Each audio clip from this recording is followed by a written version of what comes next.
Now, into the ticket office of Disneyland. Oh boy, let's do this. Don't think the CIA is going to be trying to hack your second-gen iPod. I didn't think so. There might have been a lot of illegal music on there. I wouldn't doubt it. But, I mean, I would just replace all of my chairs with toilets and go on with my life. Google has found a new way to piss me off. iTunes is a constant source of embarrassment. Every time I say it, it's going to suck even more. Everyone's idiots. I am the dog. I can't do it anymore without laughing. I was going to do the whole thing. Welcome, everyone, to the Calling All Platforms podcast. I'm your host tonight, Caleb, and I'm here with Landen. Hello. And you guessed it, no Wes, because it's me hosting tonight. Wes was unable to make it because, as far as we have been told, he was running late. Yep. That was pretty much it. So Yep. I don't know what that means, but, you know, we wish you luck on your punctuality in the future, Wes. I guess. Okay. Listener, we have a great episode for you tonight. I'm looking at our document here, and it's all depressing, and it's all my fault. Actually, no, it's not my fault. I just brought all the depressing news. Yes. But it'll become pretty clear pretty quickly who I'm blaming for all of this. Okay. We're going to start with some Apple news. The news from the land of Tim Apple, which is very quickly not going to be the land of Tim Apple anymore. Yeah, that's too bad. Jeez. Weird. Okay. Yeah. So it's been a little while since the horrors in the land of computing started, with RAM and storage pricing becoming just increasingly absurd due to data centers intended to serve the AI overlords, just constantly grabbing all of the hardware, and none of the hardware manufacturers being willing to spin up their capacity for manufacturing because they don't want to over manufacture and drive down the prices for their product. Such a stupid, I hate it. I hate it. But it's been a while since that started. And to this point, Apple has managed to avoid the worst of it. Yeah. You know? So far, all that's happened with Apple is they have discontinued a few base model versions of their products because they wanted to reserve the chips that were being used in those for more premium products. And they did raise the price of the Mac Mini. What was that, 2 weeks ago, 3 weeks ago? Something like that. Yeah. This past week, they raised the prices of everything else. Almost, yeah. Everything except for the iPhone has in their store, if it has RAM or storage, so everything aside from, like, I guess their cables and charging bricks and, like, headphones. Nope, not even the headphones were spared, were they? Now that I think about it, because most of those do in fact use some sort of RAM. Yeah, prices have gone up for all that stuff. Some of them, it's like $50 increase. Some of them, Mac Studios in particular, it's like a $500 increase for some of those models. Yeah. Yeah, it's rough. I'm not going to go through all the details, listener, because the short answer, or the short version of all of this, is that don't buy any Apple products, except if you've been thinking of buying an iPhone, do it now. Right now. Yes. Because that's going to be going up too soon, probably, if we're being honest. I don't think Apple will raise the price of the iPhone until they launch a new one, but all of the new prices are going to be more expensive. And I would be shocked if they drop the price of any of the phones that they still have available, like the 17 or 16, will probably remain at the prices they are currently at. Yep, I think that is entirely accurate. Yeah. So, yes, now is a bad time to buy any Apple product, and it's all because of AI. Yep. So if you didn't hate AI before, It's making all of your devices more expensive, listener. I don't know what else to tell you. And has it actually improved the quality of your life in any other way? No, it has not. I don't know if you've really sat down and thought about it, listener, but that's an exercise that is probably a good exercise to undertake. So yes, that's the Apple news this week. Everything's more expensive. It's AI's fault. I have no good news. There is no upside to this. It's just bad. Yeah. So we're going to move on to some Google news. Android 17 is now available. Yes, Android 17 is available. Not for everyone, obviously, because it's Android.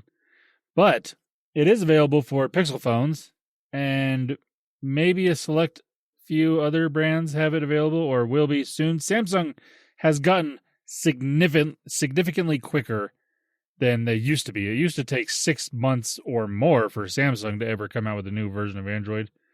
Now it's usually within a month or two. So if you have a Pixel phone, you're good. If you have a Samsung phone, you will be good. And then pretty soon, OnePlus is usually pretty good at updating their phones pretty quick as well.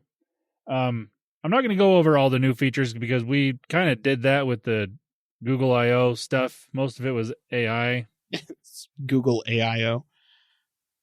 Oh, wait, that stands for all-in-one. Gosh dang it. AI is making even the acronyms confusing. Oh, man.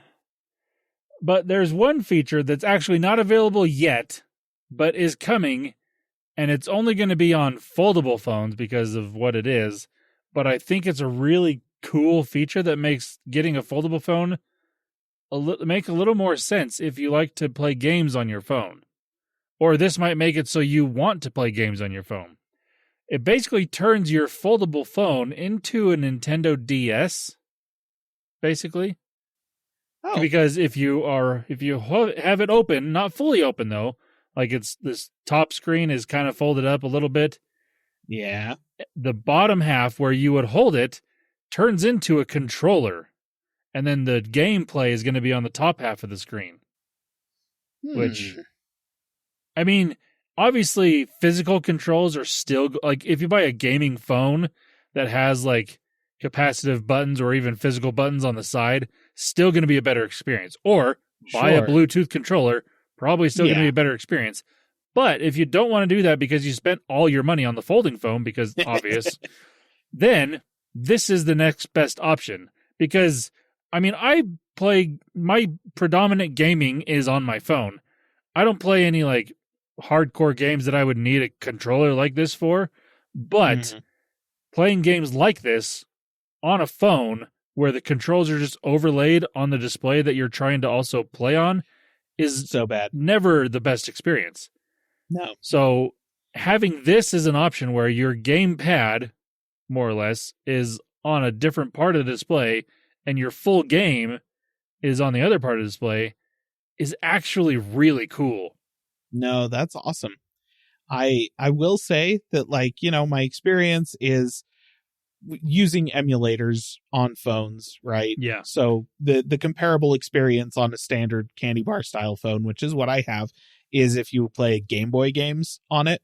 So instead of a Game Boy Advanced or a Nintendo DS or something like that style where you can get the clamshell involved, you have the controls at the bottom and then your screen at the top, and it feels like a Game Boy. Yeah. That's the closest thing. And the touch controls like that are much better than having them overlaid on top of the game. Yes. I agree. But them being touch controls still means that I'm not necessarily going to be playing anything like super fast or twitchy or anything like, you know, I'm not doing a bunch of side-scrolling platformers or anything that requires pixel perfect timing or response. I'm playing Pokemon mostly, just turn-based. It's not really, like it's fine, but it is better for sure. And yeah, nothing's going to beat physical controls, but that's just a fun, like purely software feature that probably was not hard to add that just makes things better for people, which is good. I like that. That's fun. Yeah. So that's the main feature I really wanted to talk about. Again, it's not coming, or it's coming soon. It's not fully there yet. And again, it's not coming to all phones because obvious reasons. I don't know if it's going to come to like the flip style phones. They're showing it on like the bigger foldable hamburger style, or I guess no, the hot dog style folding phone. Hot dog style, yes. Yes.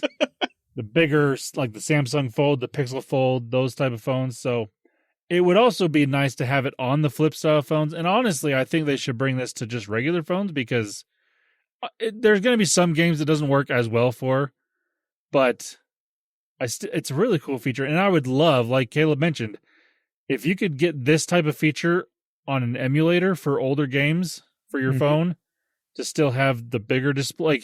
Because, yes, it works perfectly fine when you're playing games like a Game Boy game where the screen was already really small. But if you're playing a game where it's not that old of a game, but you still have to emulate it because it's old enough, but you still would rather have the controller type system, this would be great for that. The Nintendo, like the 3DS, just the DS in general, where it's got the two screens and the one on the bottom is small and in between the controls. Yeah. With a hot dog style folding phone turned sideways and kind of cocked like that, you can do that. 100% mimic the layout of a Nintendo DS full size with the touchscreen functionality and everything. It's that's a perfect emulation case for a Nintendo DS. Way better than any desktop emulator with a controller, or even the phone emulators where they're kind of like stacking the screens on top of each other and then they overlay the controls onto the bottom screen. And you can't really see what you're doing because the screens are so small. Yeah. Yeah. I would love to see this get implemented into some emulators. And I would I'm sure it will. I'm sure it will happen. It's just a matter of time, really. Mm-hmm. So, but yeah. I just wanted to mention that because I thought that feature was really cool. Yeah. No, that's fun. I like it. Okay. Let's move on to the Google Play Store. Their billing is changing this week. Yes, you can thank the EU for this because thank you, EU. That's why it's happening. Partially also because Epic, likes to sue people. And they do, yes. They've become the new version of the Steve Jobs version of Apple. It's now Epic suing everyone. Except for dumb reasons. Not that Apple's was suing people for smart reasons. Some of those were pretty dumb reasons, yeah.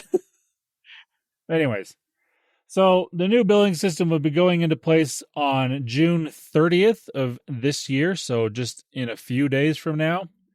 And for users, this isn't going to change a whole lot of things. This is mostly for developers. But on the user side of things, what will be available is the ability to use a third-party billing system. So developers will have the option to put in their app, like inside the Play Store, the ability to go out of the Play Store to pay for it a different way. So that's now going to be an option. Whether or not the prices will be any different, I don't know. If they're not, that just means the developer gets more of your money versus Google taking some of your money. Which depending on the developer, I might be totally fine with that. Yeah, exactly. Some developers that no. If some it's Adobe, go die in a fire. I don't. Yes, exactly. Though to be fair, they don't let you pay for anything in the app anyways. You have to go to their website and sign up for a subscription to get any of their apps. I hate Adobe. Yeah, seriously. The other thing that this is going to be changing on the developer side again is lower fees for the first $1 million annual revenue. And this has been talked about for a few years at this point by both Apple and Google as an option that they've been toying with implementing. Yeah. And what it means is basically in the first $1 million earned, they're only going to be taking 10% of what is made instead of 30 that has always been. And then after that $1 million, it's going to go this little chart here that I'm looking at. So it doesn't change for if you're an auto renew subscription. So if you're paying on a subscription base for certain apps, that 10% is still going to be there. And then other transactions inside the app will go up to 15%. on that. And then and that's on new installs. So if it's a new install past it'll be 15%. And then other transactions on existing installs. So if you already have the app and, buying other stuff, it'll be 20% billing fee inside the app, and then a 15% external web link transaction charge. So there are still, I don't know, it's kind of confusing. I haven't read up a whole ton on it. Obviously, I'm not a developer. Listener, you probably aren't a developer. If you are, you probably know more about this than we do.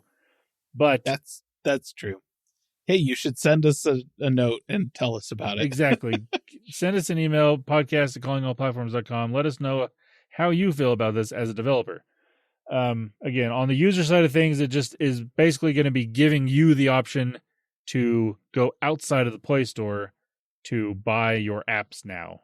So nothing big. I don't really think it's going to change many people's habits on how they pay for apps. It's just easier to do it through the Play Store because you're already there. It just makes sense. Yeah. But if you want to, again, like Caleb said, depending on the developer, go outside and let them have a little more of your money. Yep. So, yeah, that's happening again this week. Cool. No, that's exciting. I mean, it is nice to see stuff like this change. And you know what, listener, if you see any statements from Google about how this is so hard and they're going to be losing so much of their revenue that they rightly earn by providing the platform that people are making money on, I just want you to bear in mind that Google as a company makes your entire net worth for your life about every 30 seconds. Pretty much. They compound that over and over. They don't need more money. They're fine. Yeah. They're fine. We could stop paying Google like tomorrow, the whole world not giving Google any more money. They would still be one of the wealthiest corporations on the planet. Just for quite a while. Yeah. Yeah. So, great. All right. Listener, we're going to do things a little bit differently in terms of the order of this week's podcast. That will become abundantly clear in a few minutes why we have done that. But right now, we're actually going to jump into our gaming news. So there were a few quite notable things that happened in the world of gaming this past week. The first we're going to talk about, despite the fact that Wes isn't here, I'm sure he has thoughts. But Xbox is raising the prices of the consoles again. Yeah. Because of AI. It's the RAM, it's the CPUs, it's the storage. It's all just getting more and more expensive. This is a company who desperately needs market share in order to just survive based on the financial reports that have been coming out of them the past few weeks. But they are also a company that can't afford to take like a $300 loss on every single piece of hardware that they sell. Yeah. Here's the thing that really sucks about all this is that, yeah, they're announcing that the Xbox Series X is going to be going up to, I think it was $800 is going to be the new price for that thing. That's crazy. The console launched at $400. Like 6 years ago. Yep. And it has doubled in price since then. This console that is still being made and manufactured is the current generation. It's not like it became a collector's item in that time or anything like that. No. In fact, I think a lot of people who have it wish they didn't. You know, it's just, it's rough. So hard. And I want to say, I'm not justifying this by any means. And I will say as well, I'm sure Microsoft really didn't want to do this because, like Caleb said, they want the market share, and doing this is not going to help them at all. No. But they know that. Yeah, exactly. And I'm sure they held off on doing this for as long as possible. But that being said, even though it is way more expensive than it ever should have been, it is still a better deal than if you were to buy or build your own equivalent PC. Sadly. That's the thing about this that really sucks, is that yes, this is way more expensive than it feels like it should be. And we're in a cost of living crisis right now for the vast majority of people. It's unobtainable now, Basically. And what sucks about it is that Xbox is probably still taking a loss, or at best breaking even per unit. And they're not going to gain market share, which is just going to leave them in a horrible situation. Yeah, it's dire. It is dire for Xbox right now. And it's not great for everyone else as well. Like, the one thing in tech that has the prices have actually been tanking, motherboards. Yeah. Computer motherboards are absolutely like dirt cheap right now. You can buy really nice motherboards for like less than $100 at this point, because nobody has storage or RAM to put in them. Yeah. So nobody's buying them. And since nobody's buying them, the prices are plummeting. So it's just a bad time for the industry. Speaking of which, speaking of, hey, the Xbox is $800, but honestly, still not a bad deal compared to the rest of the industry. Valve has launched the Steam machine. You missed the opportunity to get it day one, listener. That was on like the 25th. Yeah. You can put your name on the wish list right now. It's frankly too expensive. Like we didn't have a price for it until now. They've launched it. We have the price. It's too expensive because of AI. Like it's the RAM, it's the storage. It's just, it's bad. 512 gigs of NVMe SSD storage. So the cheapest version of the Steam machine is over $1,000. Like when they first announced this thing and we were talking about it, they had kind of given us the specs of the thing. They'd told us a little bit about what the processor was like and kind of showed it off. And we were talking about how at $600, this thing would be a no-brainer. It would be like a console killer kind of thing. Yeah. But there was no way Valve was going to launch it at that price, because that would be them doing what they did with the Steam Deck, which was sell it at or below cost, because they knew they were going to make up the money by selling you games on Steam. That was not what they were going to do here, because this is just a PC. And instead of being in a weird handheld form factor, it's just a tiny little nicely manufactured desktop PC. 100% cannot cost it like a console. So they have to sell it at a profit. Yeah. So it was never going to be $600, but we were hoping maybe around $800. Right? We were hoping $800 would be about cost, or maybe a bit above cost, so that they're making a little bit of profit off of the units.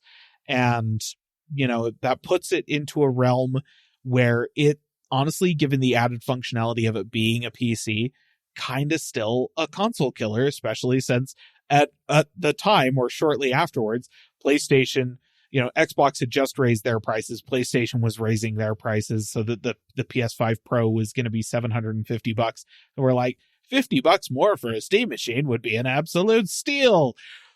People who were trying to hedge their bets were like, yeah, about $900 at the maximum and stuff like that. But no, it's $1,049.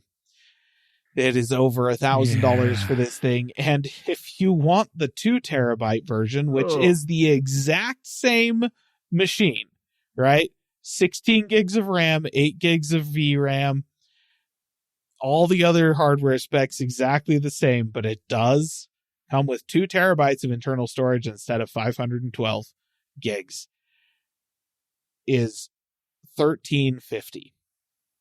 Yeah. For what, I don't know, charitably, a year ago would have been equivalent to a $600 to $700 PC. Yep. You know, like this is what AI and data centers have done to the pricing of tech in our world. These companies, and I'm not complaining about Valve here, to be clear. I think Valve has done their best to try and make this a product that they can support, they can sell, they can live with it, but that people can actually buy and afford. That's probably why it took this long for them to actually release it, is they were just hoping they were going to be able to, like, you know, there was going to be some miracle that would allow them to keep it below $1,000. Yeah. Didn't happen. It's too expensive for the hardware that it is. But can you build a PC for much less than that is better? No. Not really. Not a lot less. You know, like you might be able to save 50, maybe $100, but that's it. Like, especially if you're going for the small form factor. I mean, this is the size of a GameCube, more or less. If you want that small of components in the same, like, you're not getting that. Yep. It's going to be a full tower PC that you're spending, and it's still going to be about the same price, if slightly cheaper. Yeah.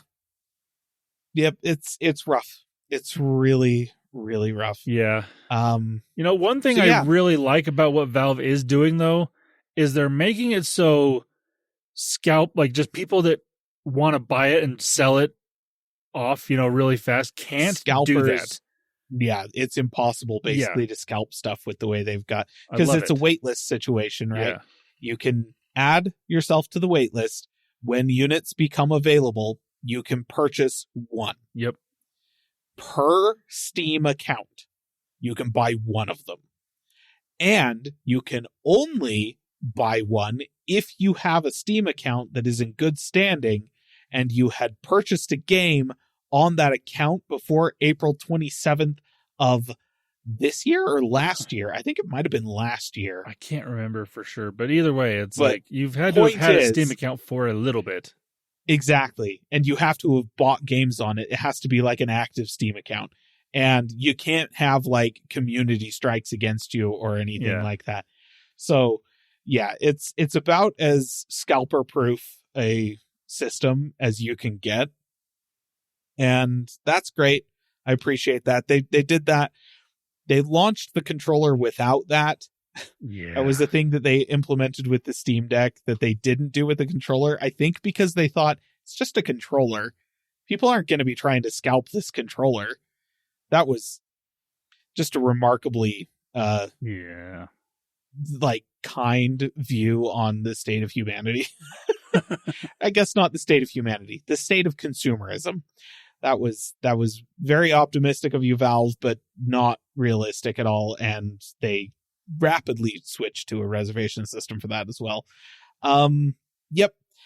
So yeah, that's what's going on with Valve. Again, because of AI, there are lots of reasons not to like AI. I have said before that there are editorial thoughts that I could certainly say about this.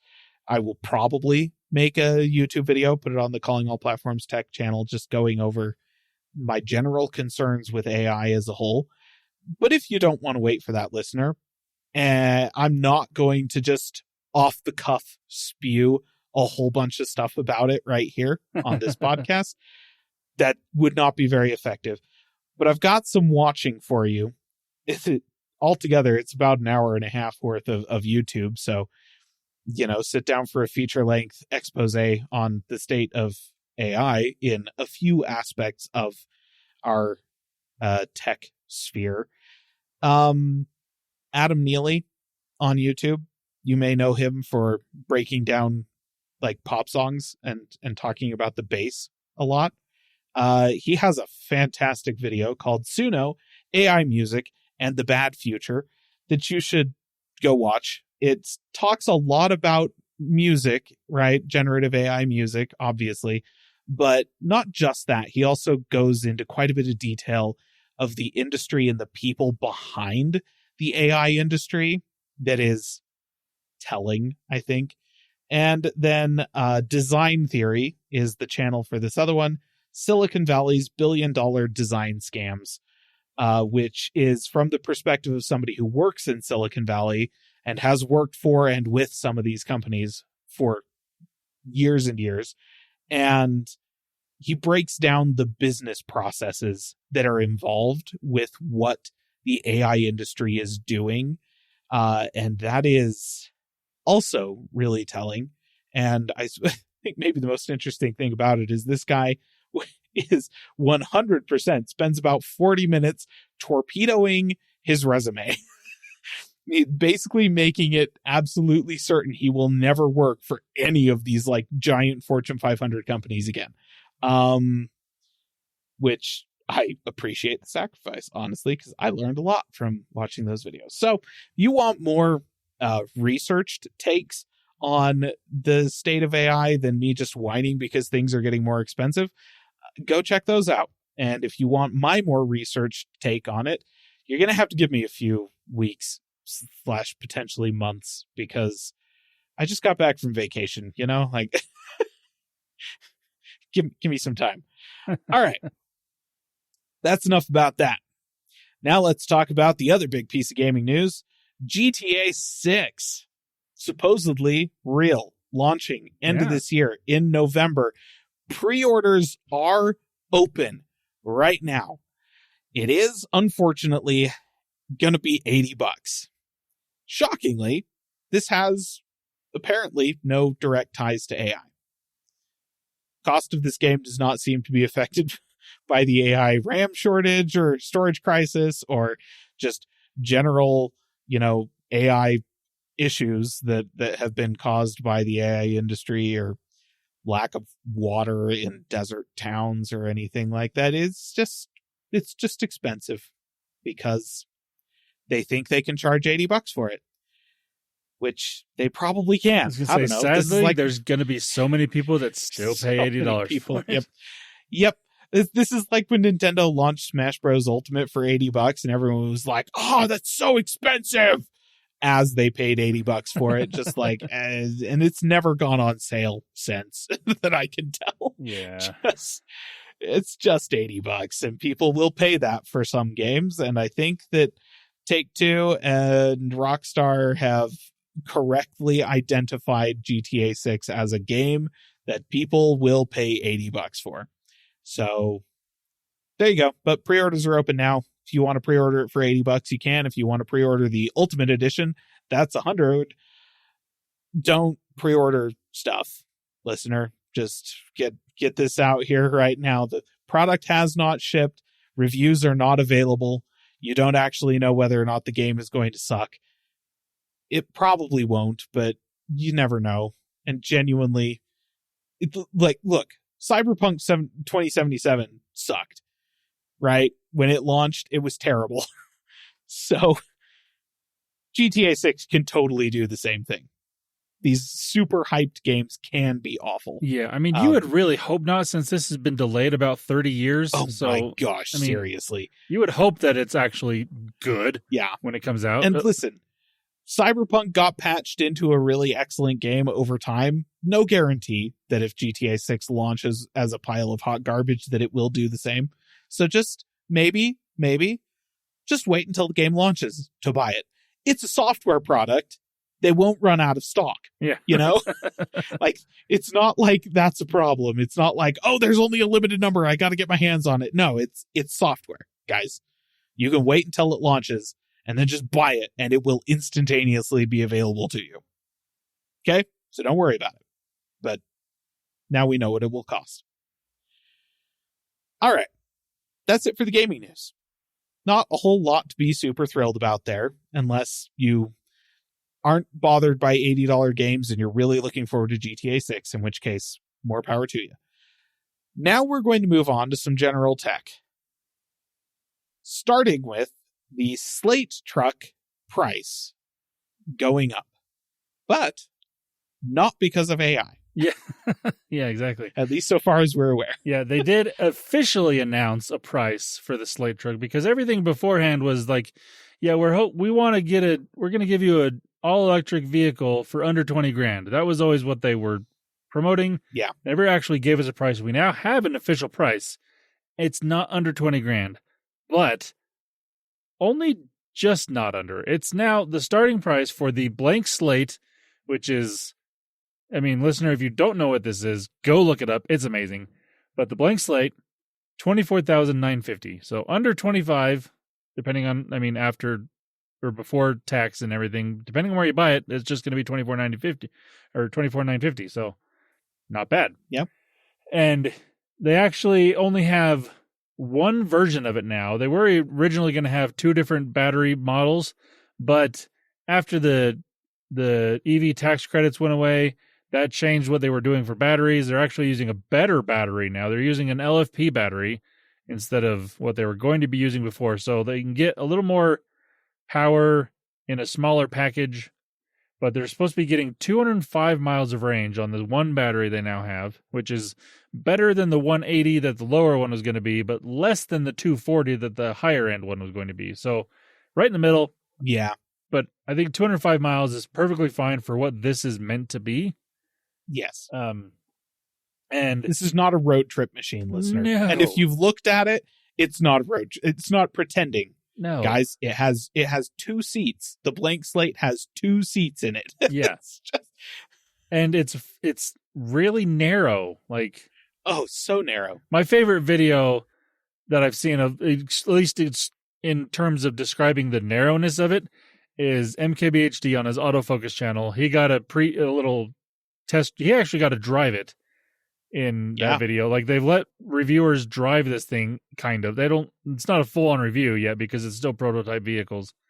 But he's sitting in the driver's seat, can reach over and touch the door. He is a tall guy, but still, sure. Like, he's not stretching. He's just puts his hand straight out and can touch the other door. It's a pretty narrow car. I have in the past owned two cars that I could do that with without, I'm not as tall as MKBHD. Pretty sure my wingspan is not as long as his. I had to lean over a little bit more than him to reach the other door, but I could do that. And it was important in those cars because they didn't have automatic windows, much like the blank slate. Exactly. You have to crank the window down. So if you want to roll down both windows, you have to be able to reach that other door. Honestly, seems like a feature. Yeah. Just saying. I'm fine with that. The other thing that is now also the ability to do is pre-order this vehicle. They are hoping to ship, I don't know how many vehicles, but they're hoping to ship by the end of this year. So you can put down the $300 deposit to lock in your delivery window is what they're saying. But yeah, pre-order, and you can build the nice thing about this is, yes, they have the blank slate for $24,950. But then you can customize the crap out of this thing. Like, you can customize so much stuff. And as it says on their website, like they said, 200 plus accessories and counting, and over 80% of them are under $500. So most of the accessories are not that expensive. Now, if you do want to make it a 5-seat SUV, you can do that. It's going to cost you about $5,000 to do that. A little under $5,000. You can also do a fastback version of that 5-seat SUV for a little bit more. That puts it just about $30,000 price, which again, still not horrible. But the problem with that is once you get up to that $30,000 or higher price point when you're customizing things, that's when the 200 miles of range, the no features starts to be like, well, because you can buy a Ford Maverick, which, yes, is a gas vehicle, but that's what this is going to be the most compared to because of the size. The Maverick is a little bit bigger, already has more seats than this, just right off the bat, has all the not luxury, but basic features you would expect in most cars, and it starts around $35,000. So that, once you get over $30,000, it starts to get a little harder to recommend this. Yeah, though at the same time, there's a subset of us for whom lack of a big console screen, lack of built-in Bluetooth and infotainment systems, lack of power windows even. Listen, I drive an early 2010s Chevy Cruze. So if you own or have driven one of those, listener, then you probably relate to this. I don't like power windows anymore. They are, oh my gosh, the window regulators in that car are made out of like tissue paper. I swear they break so easily. So yeah, stuff like that. It honestly kind of, that's a feature. But at the same time, it's a feature because yes, it just simplifies the vehicle. Yeah. But one of the features of a simplified vehicle should be a lower price. Yes. And so, yeah, like for me, what I really want out of this thing is, and it sounds like this, that they're offering this, though they haven't really gone into it yet because there are no trucks on the road yet. But I want to be able to buy the blank slate and then buy myself a kit to turn it into the 5-seater SUV that I can install myself later. Yes. So that I will retain the ability to turn it back into a truck if I need to. You know? Like, that's what I want. They are kind of promising that, but not explicitly promising that. So we'll have to see how that goes. Are they not? Because everything I've heard is saying, yes, you can down the road turn it into that if you want by yourself. Yes, that's what they have said. Yeah, you can buy the parts and turn it into a 5-seater SUV. I have not heard, or I've not seen anywhere where they explicitly say, and keep the parts you take off of it so that you can turn it back into a truck, which does concern me slightly that the way they've engineered it, you might have to destructively do something to like the front of the bed in order to make it into the SUV. Everything I've seen, think that's true. But they haven't explicitly called it out, so I'm just trying not to get my hopes up, you know? Like all the things that I've seen from people that have done the mini reviews, you know, like these little test drives and stuff, and have seen the vehicle say that yes, you will be able to put it back into whatever you want it to be. I need that to come from a Slate engineer, though. That's the thing, is yeah. People who are just looking at the car going, yeah, it seems like you can probably do this.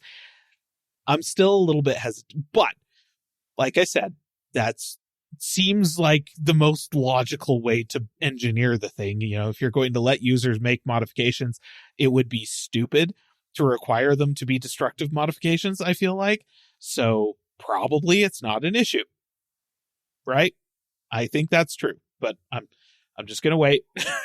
Yeah. Try not to get my hopes up, because in every other way, this truck was made for me. Like, holy crap, tiny bed, really small footprint of the actual vehicle is perfect. I just need to occasionally haul a sheet of plywood back from the hardware store. Okay? I don't have complicated needs. I need a commuter that is very efficient, that I can park in normal parking stalls without it being an issue, that occasionally I can put a sheet of plywood in. That's it. Gosh dang it. Why is that so hard, automotive industry? So yeah, the Slate is like the perfect thing for me. Honestly, if it was relatively feasible to do so, I would import a K-Truck or a Ute from Australia. Like the Ute that's my car. Gosh dang it. Why did we stop with like the Gran Torino or whatever that was back in like the 70s? Those were the cars I wanted. We stopped making them in the US, and I'm still kind of ticked about that. But anyways, yeah, I like the Slate. I'm excited for this thing. And the $25,000 price is, they kept saying we're targeting 20,000 or less. Yeah. That was what they always said. And I always looked at that and went, nah, that's never going to happen. Yeah. And that was also going to be the price with the EV tax credit. So in reality, the price really didn't fully go up. It's just we don't have that tax credit anymore. The tax credits got worse is essentially what it happened. So yeah, they hit 25,000 is honestly about where I was expecting them to wind up coming in. So yeah. And hopefully that price will stay that way past the first run, because I'm sure the people that pre-order will get this price or whatever they, order. Yeah. It's just that second run, is it going to stay that way? The thing that I love about it is that because there's not like a big fancy infotainment system, there's not RAM. There's not storage. So AI can't ruin this one. Hopefully. Yeah. And like, honestly, I think this is the perfect vehicle for people that own a business that need multiple fleet type trucks. You know, you don't need anything with a lot of power. You're not going very far. You don't, you know, you just need something basic. And for 25 grand, you're not getting like even if you're getting like a Chevy S10 or something. I don't even know if they make the S10 anymore, but something similar like that. Thing. It's called the, I don't know what they call it, but like like one is called now. Any of those smaller trucks that you'd see most companies get like this, you're not, for 25 grand, you're not getting those. Even if you're ordering 100 of them, you're not going to get that good of a price. Well, here's the thing. Like, they've kind of targeted this thing as a fleet vehicle with that price. And I think that was intentional because people who are ordering fleet vehicles are not seeing like feature sets. They don't care. Yeah, they get base models anyways. They're getting the cheapest, most basic version, right? Like, look at the fleet spec F-150. That thing is like, it doesn't have automatic windows.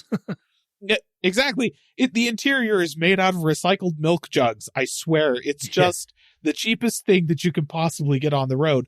But that thing used to cost like 15 grand, 11 to 15, kind of around that price range, maybe 10, 15 years ago.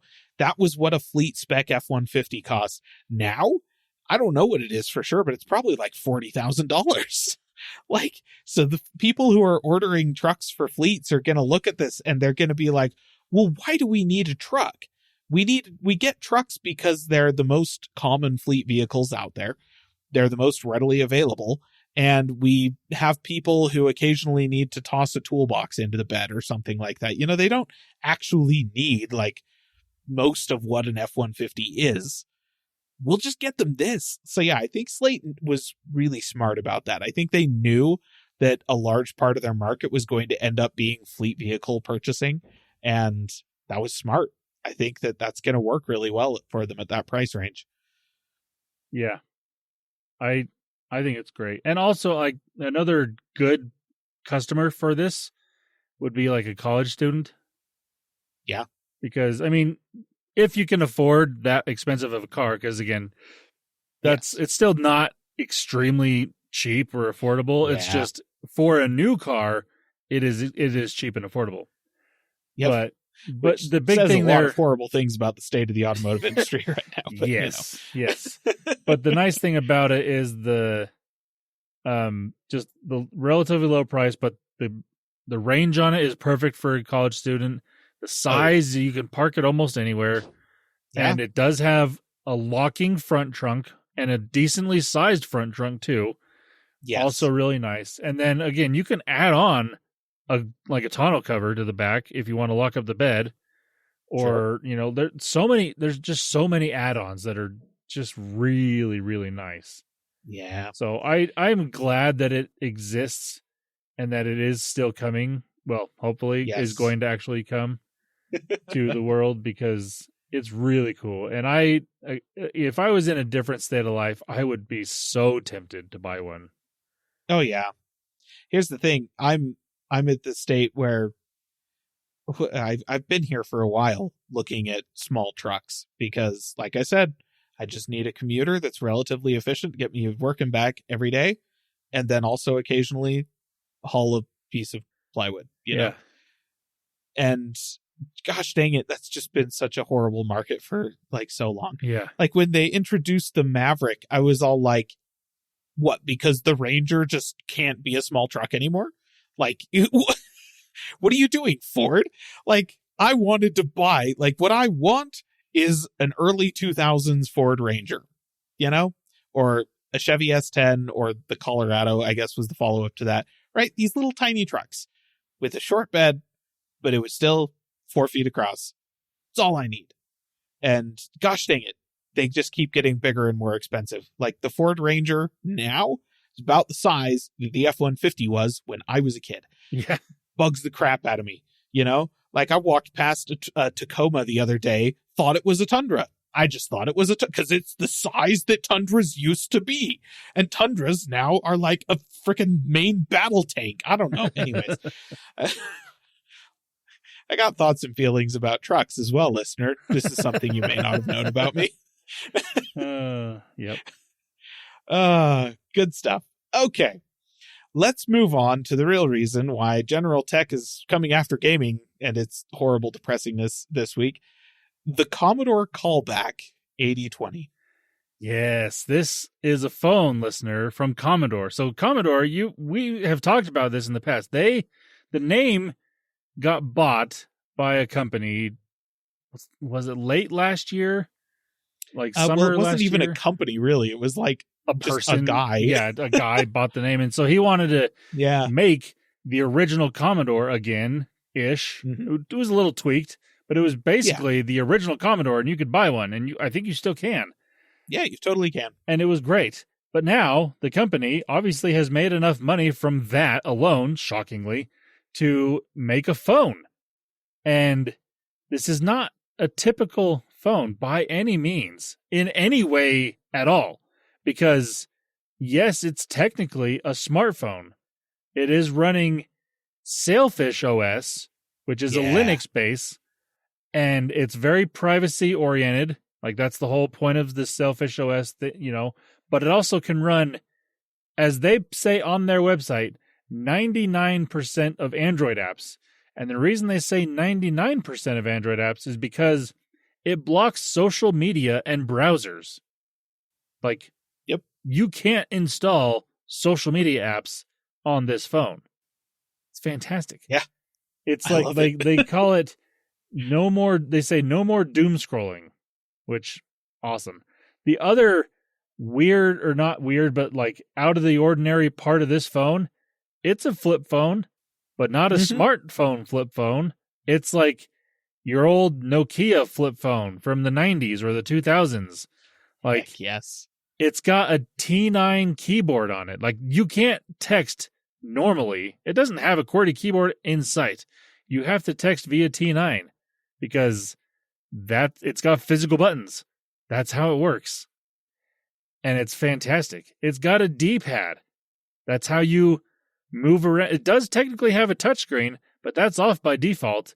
And it only really turns on if an app requires the touch part of the app. Other than that, you're scrolling through it with the D-pad and typing with T9, and it's got a call button. It's got an end button. You can also flip it to close it because, it's a flip phone.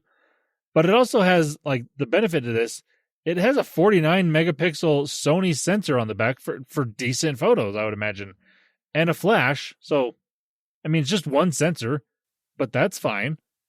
Yep. It has a headphone jack. Also great. Yes. It's got a DAC. Like, they're advertising the DAC in this thing. So it's going to have decent quality audio coming from it. Great. Like, they're also, like, on their website, they're saying the audiophile grade music supports HD audio and lossless files. Awesome. Fantastic. And it comes in a variety of colors, which are also great. The first one is the Proto PET white, it's just white. That's fine. They have an SX silver, which is kind of a grayish, silvery, like dual tone colorway. They have the basic beige, which is fine. It's tan. It's beige. Listen, if you're really jonesing for it to look like a Commodore or to match your classic Commodore, that's the one this to is get. the one you get. Yeah. But the real one that everybody should buy is the Starlight Edition. It's transparent, basically. Yes. Like, you remember the old MacBook, or not MacBooks, they were the what were those? iBooks. The iBooks.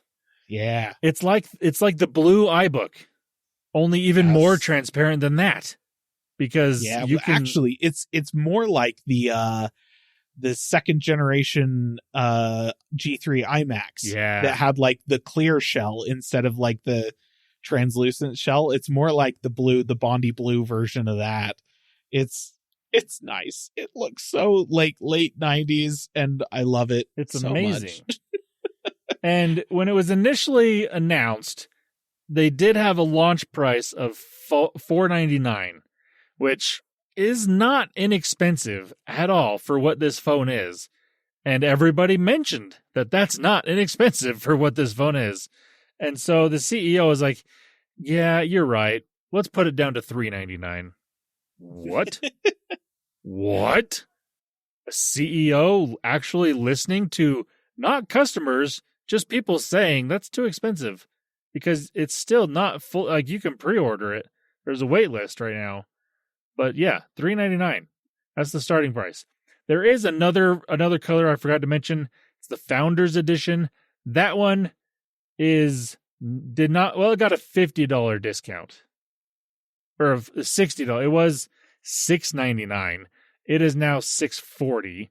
But the reason it is that more expensive is because it's gold and actually has a 24 karat gold Commodore key on the front of the phone. So it's a little more expensive, but it's flashy. It's gold. If you like that, that's the one to go for, I suppose. But I love so much about this phone. It does come with WhatsApp and SMS texting pre-installed, and they say it supports Signal and Telegram and WeChat and even iMessage somehow. Yeah. Probably via RCS and whatnot. Well, I think it's actually via a third-party app that lets you tie into your Mac's iMessage. That would make sense. So it's the classic iMessage forwarding thing where you set up a server on a Mac you own, and then it automatically forwards messages to another app on your phone. Which okay, yeah, I'm reading their little fine print down at the bottom of the website. It does say iMessage requires one-time Mac access and installation of open bubbles on the callback. So, okay, yeah, that's so how something that like works. that. Which is, if you own a Mac, not really that big of a deal. I've used it before on Android phones, systems like that, and they work fine if you're worried about privacy concerns, like they'll reading your messages and whatnot. The apps that I have used before were kind of open source, and so they had been vetted by security professionals in the space just to make sure that the app itself was not doing anything. But otherwise, it's just iMessage from your Mac. Not different, totally fine.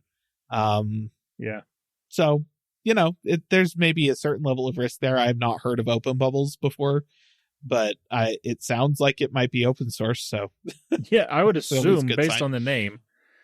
Some other specs about this phone.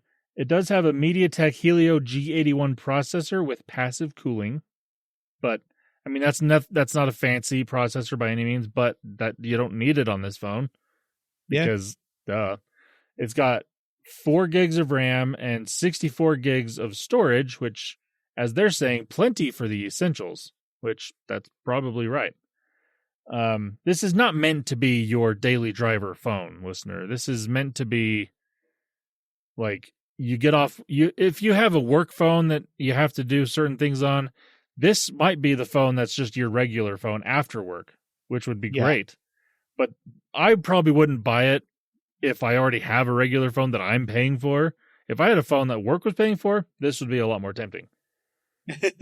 But if I'm having to pay for 2 phones and 2 phone bills, that's pushing it a little much there. Yeah. I don't know. I mean, I look at something like this and I think to myself, what would I lose about my phone experience that I don't already, it says it supports 99% of Android apps. So I would have to do some more research to find out things like, does that mean I could use iMusic or whatever it's called, Apple Music? Sure. Yes. That service I subscribe to, for my music. Would I be able to install and use that? Would I be able to use it?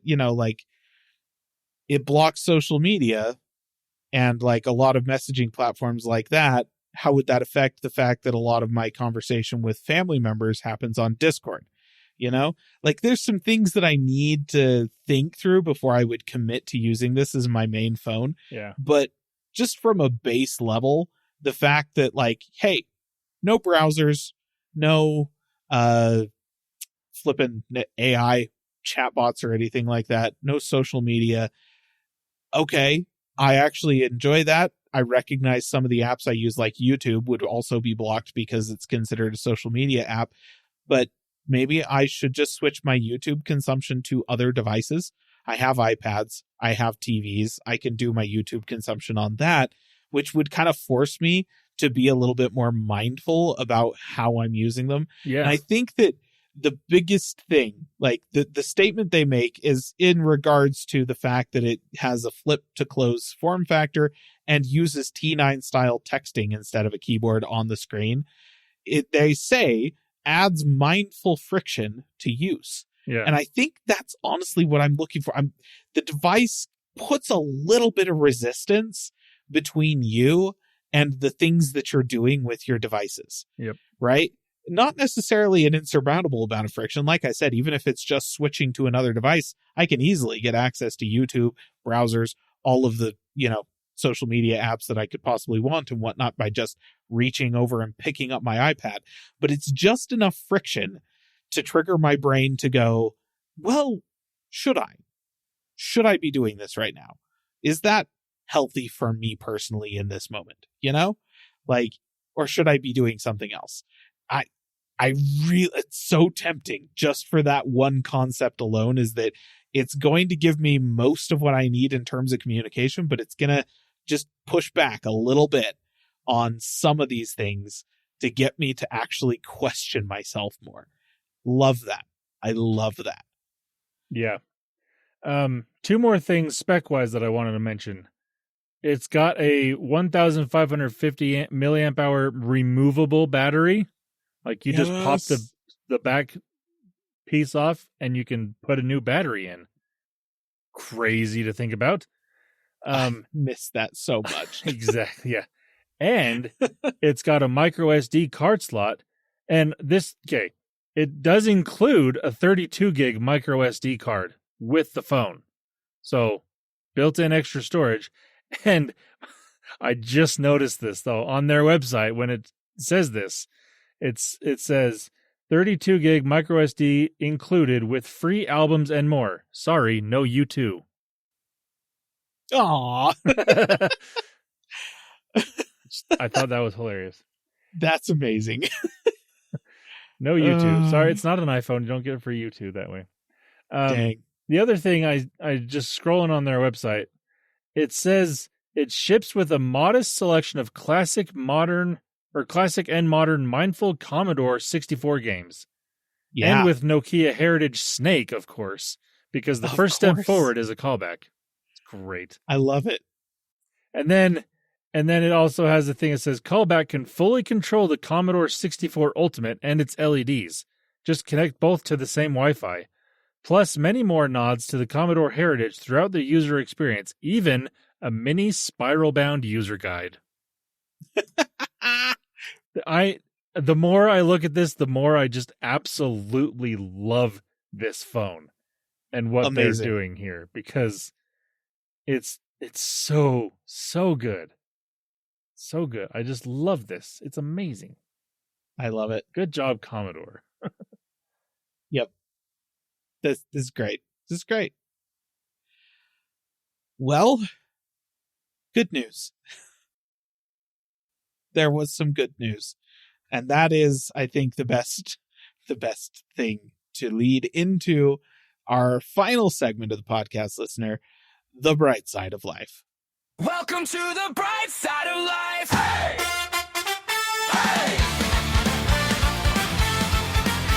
So this is something that we started doing because we felt like we needed to end the podcast on a high note, and it was not happening very often. Thankfully, we actually did have a high note, to kind of end the news portion of the podcast on this week. But honestly, there's still, good things to happen. I'm going to start with my bright side this week and last week. I just got back, listener, from a trip about not quite 2 weeks of visiting. We started out in the Pacific Northwest, went up there, spent some time with family, and then kind of meandered our way home through Oregon and California, visiting national parks and other public lands. This particular trip give a shout out to Crater Lake, which all of the advertising for Crater Lake put out by the National Park Service is going to be like, you'll never forget your first time seeing it. That's not an exaggeration. That lake defies description. You know, people will talk, it's so blue. Sure. That's great. It looks fake. Okay. Listener, your brain is really good at like telling when this is why you have a hard time watching movies of the past 20 years, frankly. Your brain is really good at telling when something isn't real. You know, you're watching a movie, you're seeing something, you're like, that looks like a blue screen. Or that's a green screen. Like I can tell that's CGI. Things aren't lining up. And this is because your brain is taking all of the information that it has processed in real life and all of the combined built up experience with that information, that visual input. And it's building kind of an idea of like, what does the world actually look like, you know, to me in person. And then when you see something that is not doing a good job of mimicking that on a movie or whatever, your brain flags that. Your brain goes, that ain't real. You know, does it really well with faces. That's why the uncanny valley for CGI characters is so big of a problem, but it does it for environments as well. Crater Lake doesn't. It looks like a hole in the Matrix. Like it looks like a rendering artifact. It looks fake. Like I looked down the side of the mountain at that thing and I was like, those trees, what is behind those trees isn't actually, that can't be right. So big shout out to Crater Lake. If you haven't been there, highly recommend. Also Lassen Volcanic National Park in the volcanic region of Northern California. Lassen Peak itself was active in the early 1900s. So, you know, like not that long ago, all things considered, and it's still a geothermally active area. You can get hot pots and stuff like in there. National park I'd never heard of until just a couple of years ago. Went over, come to find out, it was opened it was declared national park in 1919. The park itself was like the 7th or 8th national park in the country. So it's really old. But like I'd never heard of it, and it's pretty cool. It's got a little bit of Yellowstone. It's got like a little bit of like Yosemite Valley. It's got a little bit of like the Grand Tetons and just like a whole bunch of different styles of other national parks kind of mixed together. Really fun and not very crowded, which was nice. But I will say the highway that goes through it peaks out on Lassen Peak at just over 8,000 feet. So even if you're used to like, you know, like I live at 4,500 feet roughly where I'm at, that's a level of air pressure that I'm used to. People from like the coast in California come up here and die. It's really funny. I enjoy. They have a marathon nearby that is, it's so much fun to watch the runners that come in from coastal regions just like absolutely dying. Like, I swear I could run a marathon. What's going on? But I was like another 4,000 feet above me. That's where that highway goes. And I was getting altitude sickness driving over that mountain, which was kind of fun. So yeah, Lassen Volcanic, great. And then Lava Beds National Monument, which is another, it's Northern California, not that far away from Lassen Volcanic, more volcano stuff. They have a bunch of lava tubes that are, you know, obviously long since emptied, that you can walk around in, and a lot of them really easy to access. You don't have to be a especially fit person to get down in there and wander through some really cool caves and lava tubes and stuff. So yeah, highly recommend all of those particular ones.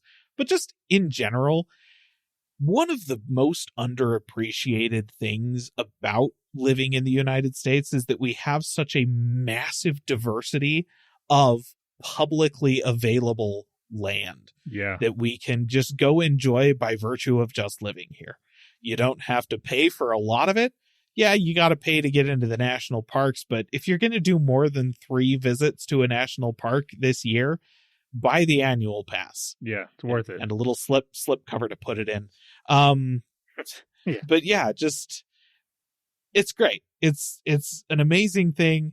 I think a lot of people have realized, like, since the pandemic, a lot of people have realized, oh man, yeah, national parks are great. But they keep looking at, like, going online and asking AI, hey, give me a list of the best national parks. And they get the same 5 parks. Okay? Yellowstone, Yosemite, Zion's, Arches, and then, like, I don't know, throw a Mount Rainier, Denali or something like that in there. And I want to be totally clear with you, listener. Yellowstone is the best national park. Okay? It's the biggest. There's the most stuff to do there. If you set aside a week and you go spend a week in Yellowstone, you will see maybe half of everything that there is to see there. Yeah. Like, it's huge. It's crazy. It can take millions of visitors a year. And it feels, there's people everywhere, but it's not crazy crowded most of the time. Yeah, you can be there when there's so many people and you wouldn't feel like there's so many people. Yeah, it's like when you you wait for like an hour to get up to the gate, and it's like the moment when you're waiting in a huge crowd of people at the gates of Disneyland or something like that, and they open the gates and you're like, oh man, there's like 1,000 people right here. This is going to suck. And then you get into the park and it's nobody, because that park is huge for just 1,000 people, Yellowstone is like that. You'll wait an hour to get in there, but then as you drive into the park, all the cars just kind of drive off into the wilderness and you never see them again. It's great. Unless, of course, you all get stuck behind a herd of bison, in which case you will be there for another hour. Do not get out of your car.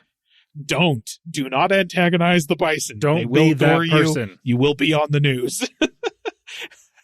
But yeah, so Yellowstone is the best national park, and it is worth you going to it for sure. But Yosemite is beautiful. Absolutely.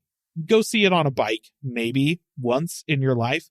Zion's, same thing. Gorgeous, but they're small. And unless you're a crazy backpacker, there's not that much to do in those parks.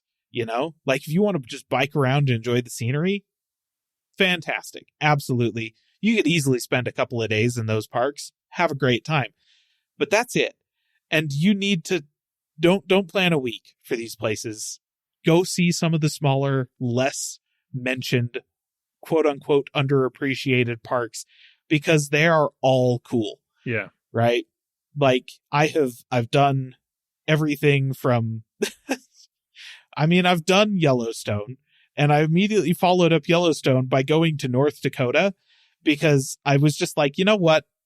I wanted to go to the Badlands, which is in South Dakota. And I'm like, I'm going to be over there. This is my one opportunity to actually go to something in North Dakota, because I'm not going out of my way to go to North Dakota. Are you kidding me? Yeah. I went to Theodore Roosevelt National Park in North Dakota. There was nobody there. It's so cool. Like, that park was gorgeous and it was empty.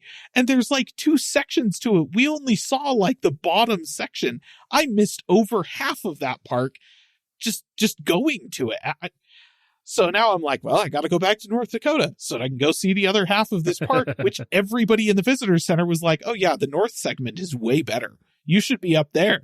And I'm like, well, now you tell me. So, like, just go to some of the smaller, underappreciated parks. Download the National Parks app. Download the National Forest Service app. Go spend some time in your public lands and try to do it in some of the less popular public lands. They're not less popular because they're worse. Yeah. They're just less popular. So go. It's great. All right. Landen, what's your bright side? My bright side of life this week is I got a new grill, and I am very happy to use it. I got me a Blackstone griddle top grill. I've been wanting one for a long time. Like, I do have a pellet grill smoker, and I absolutely love it. I've done so many things on that thing, but there are times where I'm like, man, it'd be really nice to have a griddle top grill that I can just heat up really fast, cook a burger on it in like 2 minutes, and it's good to go. Throw a steak on there, sear it really nicely, or even a couple hot dogs, anything, like, whatever. Smash burgers. Burgers. You can't do smash burgers on any other type of grill. Yeah. So I've been wanting one for a long time, and I got one this week, and I am excited. I've got it set up. I haven't seasoned the griddle top yet. That's my plan for tomorrow. Get it ready to go. So for this weekend, which, listener, we're in the U.S., it's going to be the 4th of July weekend, I'm cooking some burgers. It's going to be great. Yep. And I'm very much looking forward to it. So that's my bright side of life this week, is a new Blackstone for me. Very happy. Nice. No, that's fun. I also do not have a griddle top grill, and occasionally the smash burgers call, and it's hard to resist that, Yeah. All right. Well, Wes isn't here. That's his bright side of life. No, I'm just kidding. He doesn't have to deal with Xbox prices. He's not talking about it. Wes didn't have to spend tonight talking about the Xbox price hikes, which that is probably a bright side for him. Yeah. All right. That then brings us to the end of the episode, unless, Landen, do you have one more thing? Yahoo! I do. I had to bring Wes in for some part of this, though. I do have one more thing, and I thought about doing this as my bright side of life, but it's worth being one more thing. So, listener, you might remember a few weeks ago, my bright side of life was the World Cup. It's been going on for a few weeks now. It's been amazing.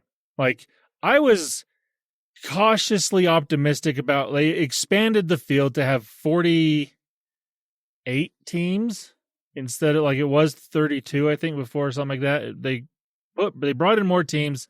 I was like, okay, see how this goes. We were all thinking, the main teams that you always see are going to just destroy all these smaller teams that never get in. That has not been the case, actually. A lot of these smaller countries that typically don't make the World Cup because there wasn't enough room for them to get in are actually showing up and doing well. And it's been a lot of fun. But that's not my one more thing. The part that I wanted to mention is things going on because of the World Cup. So, if you don't know, the World Cup is hosted by 3 different countries this year. The U.S., Canada, and Mexico are co-hosting the World Cup. Most of the games are in the United States. And the best part about it, listener, if you haven't already seen, if you've been off of social media for the last 3 weeks, then you haven't seen it. If you've been on social media, you know what I'm going to say. It's everyone that doesn't live inside the U.S. coming to the U.S. and actually realizing, it's not what the news and media makes it out to be. Most of the people here are actually really nice. There's a Buc-ee's. There's a gas station that's massively huge, huge. There's Walmart. People are excited to go to Walmart for the first time, which is weird to me. But just people experiencing actual America for the first time is bringing so much joy to my heart. It's amazing. I gotta say, people discovering Waffle House is Waffle House the funniest thing because listener, you think about Waffle House, you think totally fine, whatever food, depending on the Waffle House, I suppose. But it's a bunch of fat, it's a bunch of sugar. How can you go wrong? But also it's the place that's open all hours of the day and crazy people tend to congregate there. Yeah. And then these people are coming and they're discovering that actually, no, Americans do know how to make food. It has a lot of fat and a lot of sugar in it, but it does taste good. It tastes amazing. We don't use spice the same way that other culinary traditions do, but it still tastes right, and they're discovering this at Waffle House.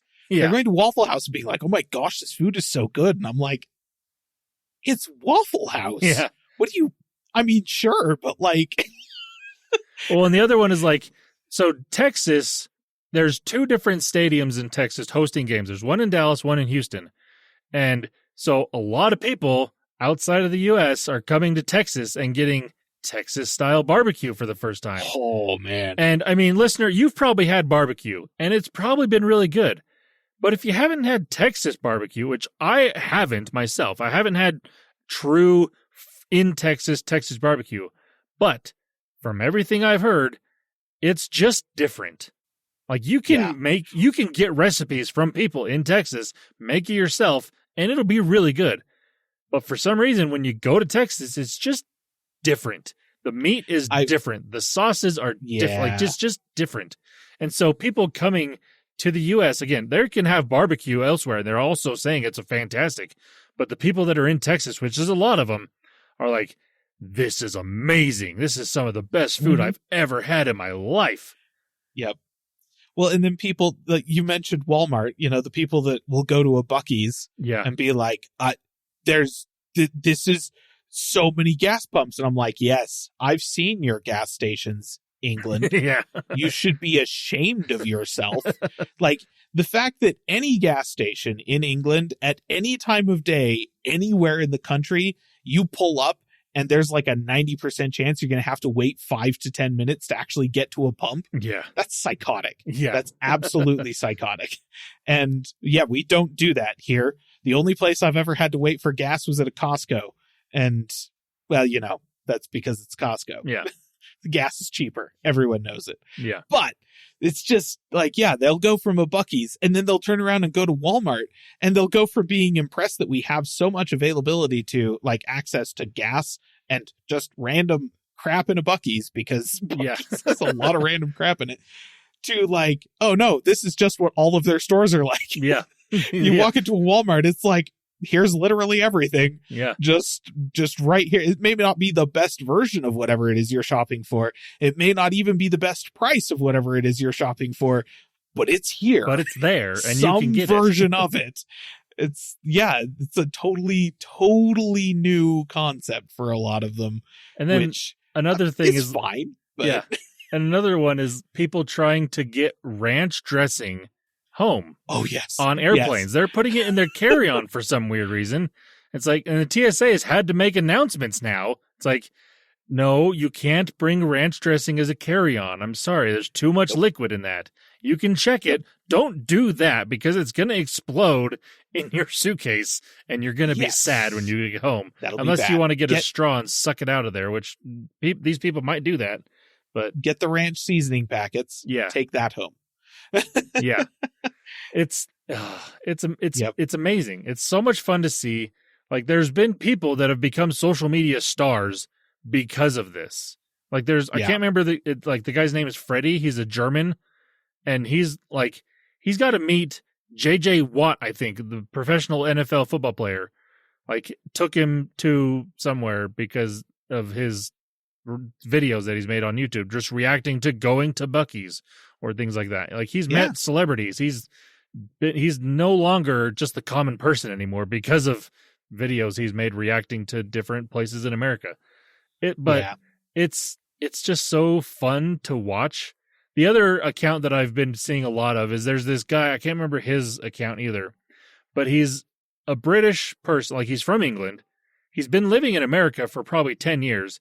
And his whole social media stuff is basically saying for the last 10 years, how good it is to be in America. He's like, all you people in England complaining about your heat wave when it's like 70 degrees. He's like, you don't know, those are the type of videos he's made in the past. And now he's like putting out videos. He's like, what have I been telling you for the past 10 years? It's actually really nice to be here for the most part. It's like, yes, there are problems. There are problems everywhere. But and that's the thing, listener, you're listening to this and you're like, but there are problems with Walmart. There's problems with the fact that Buc-ee's is the way it is because it indicates too much of a reliance on cars as opposed to any access to a public transit. And that's a big problem in terms of affordability and stuff like that. And we also have problems with obviously healthcare is a big thing. If any of these people get injured, then they're going to have a completely different experience with our country than if they're just going to Buc-ee's and Walmart. And you're absolutely right. To be clear, we're not saying that there's not problems, but for so long, these people have been crapping on us, not for our problems, but for concepts like Americans don't know how to cook. Yeah. Americans don't know what good food is or what good sauces are. American stores are full of crap. Americans this, American, stuff that is like just cultural stuff that is like totally not actually a problem. And they're really like been dumping on us for that for like years and years and years. And now they're all coming over here and going, oh, wait, actually, that's kind of awesome. Yeah. Yeah. Some of it is really kind of awesome. Well, you're here. Why don't you go check out some of our national parks? They're going to make you not want to go home. Exactly. And then you'll get injured in the national park and have an ambulance bill and then a healthcare bill. And then you'll want to go home. So, it swings and roundabouts. But yeah. And that's the other thing that I was thinking of when you were talking about your bright side of life with the national parks. It's like, there's been people that have had to go to different parts of the country to watch their national team play because, and they're just saying how big and how diverse this country is when it comes to landscape, like just weather in general, the amount of like the diversity of people in like you can go literally from one state to the next state over and the culture is vastly different. Yeah. Like the United States is basically the European Union, but in one country. Terms of size and diversity and everything. And it's great in a lot of ways. Yeah. Every time I hear somebody from Europe talk about how Americans need to travel more, I'm like, on the one hand, I do agree with you. I do think that Americans should travel more than they do, generally speaking. Yeah. They should get out of their bubble. They should experience more of the world than they tend to. I think that's true. But international travel can be kind of expensive and difficult, and they don't actually have to do any international travel to be well traveled. Yeah. Even if they're just traveling widely inside of the United States, that's all you've done because you've traveled widely inside of the EU. You haven't actually left the European Union. Therefore, you haven't, like doing a road trip across the United States is like driving from Portugal to, Poland. Yeah. And you could do all of that inside of the European Union without. So, I agree. A lot of Americans should travel more than they do, but I'm just talking about somebody from Idaho needs to go like take a road trip to Chicago or something like that. That's what I'm saying. Yeah, exactly. Like you can like going from France to Germany. Yeah, there's a big cultural difference, but that's like going from California to Minnesota. It's like, yep. It's or actually California to Nevada. I was going to say honestly. that's California to Minnesota is actually a pretty big gap. Some parts of California to other parts of California. Southern California Just get to on the Northern 101 California. in LA and drive north until you hit like Eureka, and it's a completely different country. I was going to say if you go from like San Jose or San Diego, Southern California, up to northern, even to San Francisco, middle of California. Yeah. Vastly different areas. Oh, yeah. Like totally different. Vastly different by weather, by culture, by everything in the same state. Oh, yeah. It's crazy. Yep. So, yeah, just give us a little bit of credit here, right? Like our whole culture, our whole life doesn't line up with yours exactly. It doesn't mean it's worse. Okay. It's just different. Just different. Oh, that's fun. All right. Well, listener, I think that does, in fact, bring us to the end of the episode then. Thank you so much for joining us for this episode of Calling All Platforms. I'm so happy that we've ended on a happier note than we started. Yes. That's great. Sometimes we just need those little bits of boost in our day and our weeks. Hopefully, it helped you. And you can let us know whether or not it did by getting in touch with us on our social medias, on YouTube, Calling All Platforms Gaming, Calling All Platforms Tech, via email, because that is still a thing, listener. And honestly, it's one of the best ways to communicate with people. I don't know if you experienced email in its heyday, but maybe let's all go back to that a little bit. Podcast at callingallplatforms.com. That's how you get to us on that one. And you can also come back for another dose of good news, hopefully, next week on the podcasting app of your choice. Until then, bye-bye. See ya. Calling All Platforms is a production of Supporter Sound Studios. To learn more about how you can support the podcast, go to www.patreon.com/callingallplatforms.